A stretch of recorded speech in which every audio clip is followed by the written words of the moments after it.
We bloom and shine. Kami ang Aster.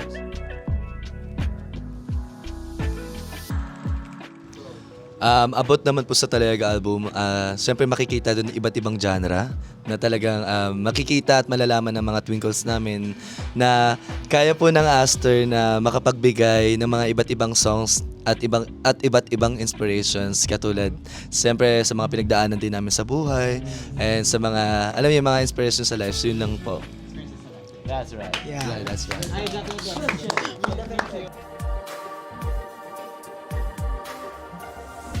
So Layag talks about Aster's journey towards the stars, and yes, it's actually a very new type of like genre saming Aster, a sound actually saming Aster because we are not really parang into we haven't tried the type of dancehall and Afro type of dance genre, and yeah, we were very excited. And now it's released. We're really happy na lots of people like it, and yeah, I really hope that Twinkles will love it as well. Kaya yeah. Right, it's a go, it's a go. It's a go. Huwag niyo silang pansinin. Sayang lang talaga.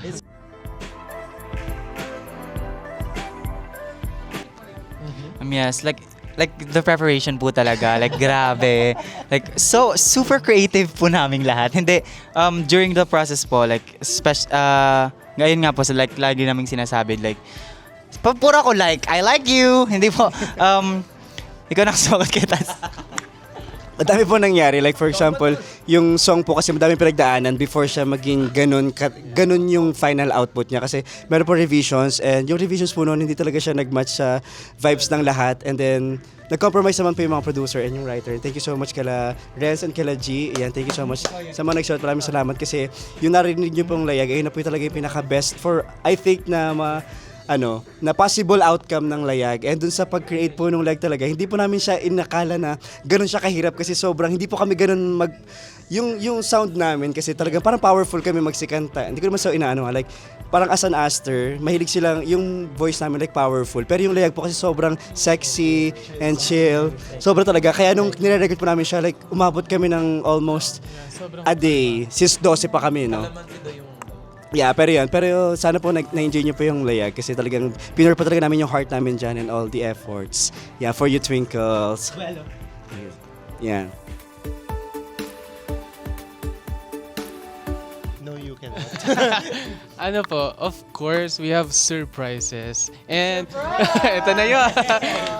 Ayan, we've prepared a lot for this concert and madami po kaming pin-prepare. Ayan, for our Twinkles, of course. And isa na doon siguro, I can name one of my favorites. Personally.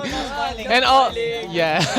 Air na ba to? Basta yun, like, 21, ayun. So, we're going to perform the fans' favorite na performance natin. Isa sa mga fans' favorite. And of course, yung mga songs natin sa album na Talayag. Ako kinay-answer naman. Ako, excited ako i-perform kasi first time namin i-perform tong song na to. Tag-araw ng Pilipinas, di ba? First...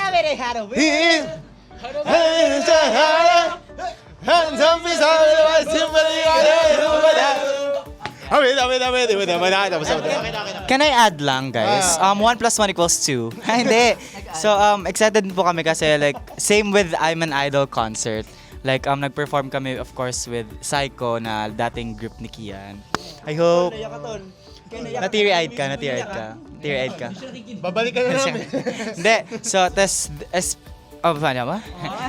Tapos ngayong this year naman na concert, may prepare din po kami with Psycho. So, sana magustuhan niyo ang Shagada Law Law Law Law Law Law Law Law. Yan po.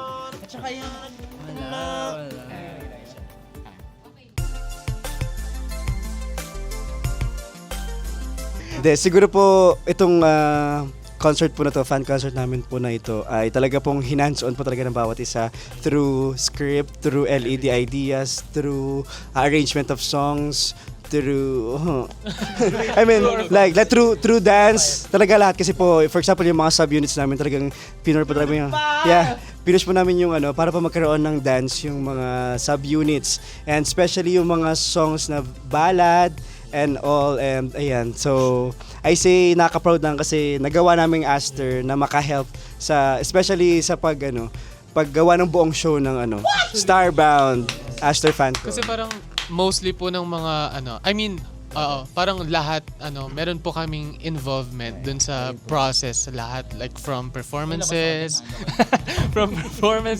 to the script to the outfits, everything. Siyempre, lalo na yung nag-choreo, di ba? Nag-choreo natin. Siyempre. Grabe. Tsaka hindi, before yung I'm an Idol concert natin, more on po kasi yun, parang pinaperform po namin puro covers. Ngayon po, puro original song na namin. Pero may cover pa din, may mga covers pa din. Hindi, saka... ikaw na lahat. joke. Nag-away pa. Hindi, last year kasi, yung I'm an Idol, puro performances lang. Ngayon, sa Starbound, may kasama na rin games. Makikipag-interact kami sa Twinkles namin. At kami sa stage. Yes. And nung last year din po sa like I'm an Idol, nasa Skydome kami. Ngayon, nasa Crossroads na kami. Yes. And last year, nag-debut kami. Ngayon, comeback naman. Yeah.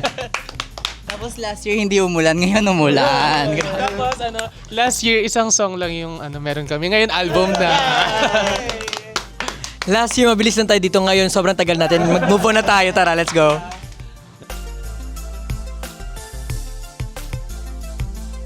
Yeah, gaya po ng message ko kagabi sa X. Sabi ko, isang gabi ulit para sa lahat ng mga tala. Kasi sa lahat po ng ginagawa namin, lagi po namin silang sinasama. Kasi sila po ang dahilan kung bakit kami nandito. At syempre, gaya nga sinabi ni Aster Galtina, para rin sa kanila kung bakit kami magpe-perform at gagalingan po namin ulit mamaya sa performance. Kaya maraming salamat, Twinkles. And sana mag-enjoy kayo mamaya. Sobrang emotional naman na message.